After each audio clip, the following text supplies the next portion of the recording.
Hello friends, जय जगन्नाथ। आपण समस्त को मो ओडिशा कुकिंग क्वीन चैनल को मु स्वागत करुच्ची। तो सांग मैंने ये हूँ मोर फास्ट वीडियो जहाँकि मुझे सहित एमती वीडियो शेयर करुच्ची। तो बस मुझे नर्भस अच्छी कहीं मुझे वीडियो केवे आपकी आसी नी।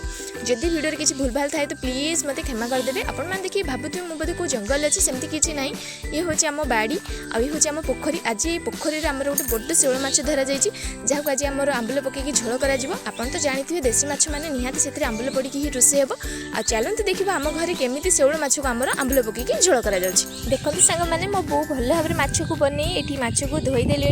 आम घर जब भी माछ हुए मो बापा कि मो बो ही बनाती। माछ को भल भाव में धोई दे सारे। आ मो भौणी बसीगला बर्तमान मसला रेडी करने। देखो मसला ये आमर कौन कौन सब नि सोरिष नि जीरा शुखिला लंका अदा और रसुण नि जहाँ बर्तमान आमर ये शिଳରେ ही बटाज कहीं सोरिष टी छोट छोट अच्छी आ ग्राइंडिंग कले पूरा मेल्ट हेनी से आमर ये शिଳରେ ही आज बाटिकी बनाज। देखो मो भौणी केमती मसला को बर्तमान रेडी करम घरे टी अधिक राग खाती तो से आम घरे टी शुखिला लंका भी मसला बटा जाए। देखो मसला आमर बर्तमान पूरा बटा चली केमती प्रोसीजर।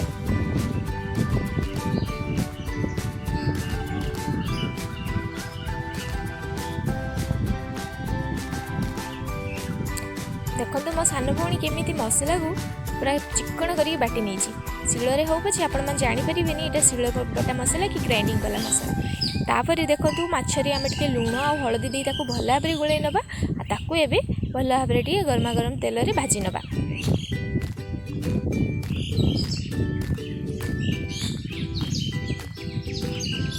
देखो आपण मैंने ये पीस साइज देखिए आपण मैंने जापर आम पोखरी केते बड़ शेउल माछटे धरा जाइथिला।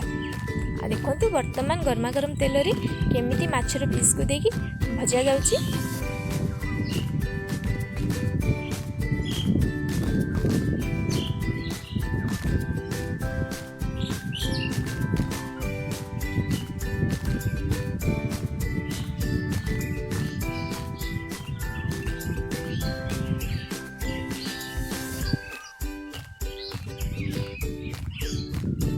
देखो माछ भजापी आमर पूरा रेडी होती एबे टिके एपट सेपट करके माछ को भल भाव में भाजी नवा कहीं गोटे साइड हो गला।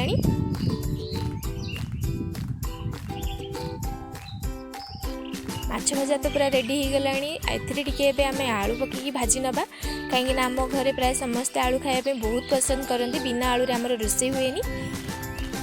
एथर टिके से कढ़ारे तेल दे आमे किछि पियाज आ तेजपत्र को भल भाव में भाजी नवा। आ मसला को भी दे टिके भल भाव में कषि नवा कहीं ना सोरिष बटा मसला तो बेसी समय आपको कषिबेनी ना पिता लगे। आ से टिके हल्दी गुंड लंका गुंड ता सहित टिके धनिया गुंड दे ताको भल भाव में कषि नियंतु। मसला टिके कषिबा परे सेथिरे टिके पानी दियंतु आ सेथिरे आपण माने टिके टमाटो भी दे दियंतु।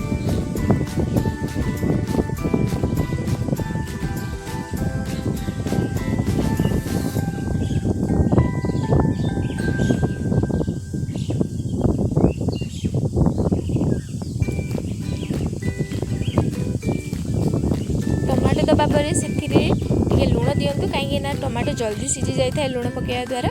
आ स्वाद अनुसार लुण ही ऐड करदे।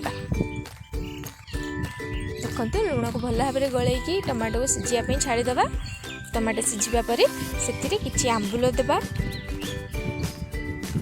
आलू भी से ऐड कर देछि। देखो केमिति से पानी दे तरकारी को फुटिया छाड़ीदे। तरकारी टी फुटी आसिले से भाजी रखी माछ को देदेबा। आपण मैंने एमती प्रोसीजर शेउल माछ को झोल करके खातु। आ मो वीडियो को शेष पर्यंत देखूँ ता सहित मो चैनल को सब्सक्राइब कर देकी जातु। प्लीज सांग मैंने आपण मानकर सपोर्ट मत बहुत आवश्यक अच्छी तो प्लीज जल्दी जाए मो चैनल को सब्सक्राइब करूँ। आ दया करी वीडियो को शेष पर्यंत देखूँ।